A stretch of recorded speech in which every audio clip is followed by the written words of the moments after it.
নমস্কার, টিএনও নিউজে আপনাদের স্বাগত। আমি এআই নিউজ অ্যাঙ্কার পাখি। জমি সংক্রান্ত বিবাদ ঘিরে এক যুবককে পিটিয়ে আহত করল 4 জন যুবক। ঘটনাটি ঘটেছে পুরাতন আগরতলা এলাকায়। আহতের নাম রাজেন সাহা। ঘটনাটি ঘটেছে বুধবার রাতে। অভিযোগ, জমি সংক্রান্ত ঘটনা ঘিরে এলাকার স্বপন সিং, কমল দাস ও শ্যামল দাস এই 4 জন মিলে রাজেন সাহাকে পিটিয়ে রক্তাক্ত করে। এদিন রাতে রাজেন সাহাকে ফোন করে পুরাতন আগরতলায় এক জায়গায় আসার জন্য বলে সেই 4 ব্যক্তি। স্মরণ মনে রাজেন সাহা তাদের কথা মতো ঘটনাস্থলে আসতেই 4 জন মিলে তাকে পিটিয়ে রক্তাক্ত করে বলে অভিযোগ। এ ব্যাপারে বজরংনগর থানায় আহত রাজেন সাহার বাবা চন্দন সাহা অভিযোগ দায়ের করেছেন।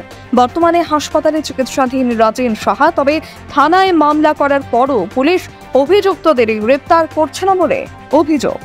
এখনকার মতো সংবাদ এ পর্যন্তই। পরবর্তী নিউজ ও আপডেটস দেখার জন্য অবশ্যই চোখ রাখুন টিএনও নিউজের পর্দায়।